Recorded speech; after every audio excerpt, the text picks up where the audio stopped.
B12 injection दरअसल vitamin B12 का मसनूई इस्तेमाल है। जानवरों और परिंदों में ग़िज़ाई अज्जा की कमी के बायस बॉडी में अमीनो एसिड्स और विटामिन की कमी हो जाती है, जिससे उनमें हाजमे की खराबी के अलावा तनाव और जिस्मानी कमजोरी जैसे मसाइल पैदा होते हैं। इसके अलावा मेटाबॉलिज्म का अमल भी सुस्त रवि का शिकार हो जाता है। इन मसाइल के खात्मे के लिए B12 इंजेक्शन का इस्तेमाल इंतहाई मुफीद साबित होता है। इन सब के अलावा विटामिन B12 की कमी जानवरों में थकान, सुस्ती और पट्ठों में तनाव का मूजब बनती है, जिससे न सिर्फ उनके लिए चलना और वजन उठाना मुश्किल होता है बल्कि जहनी दबाव में भी इजाफा होता है। जिगर के अवामल जिनमें रेड सेल्स की पैदावारी सलाहियत को बढ़ाने में भी विटामिन B12 का एक इंतहाई अहम किरदार है। सर्दियों के मौसम में बाज़ दफ़ा अच्छे और सेहतमंद जानवरों को भी इसकी कमी की वजह से सर्दी लगने या हाइपोथर्मिया जैसे मसाइल का सामना करना पड़ सकता है। हाइपोथर्मिया एक ऐसी हालत होती है जब जानवर अपने ज़रूरी दर्जा हरारत के लेवल से नीचे आ जाता है,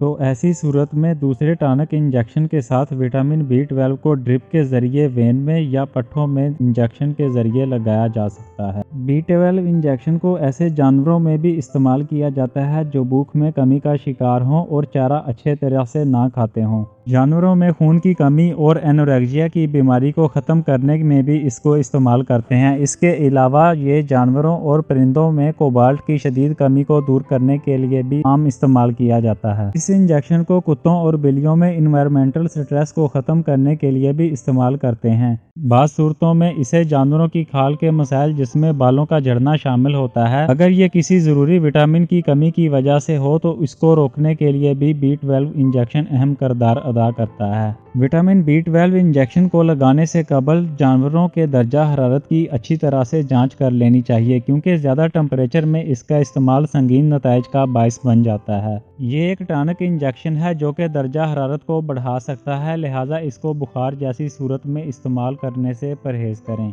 विटामिन B12 की खुराक के इस्तेमाल का तयन और दुरानिये का मेयार जांचने के लिए वेटरनरी डॉक्टर के मुआयने या मशवरे के बाद तय करें कि आप इसको किस तरह इस्तेमाल कर सकते हैं। वीडियो अच्छी लगी हो तो मुतलका दोस्तों के साथ ज़रूर शेयर करें। चैनल पे आने का शुक्रिया।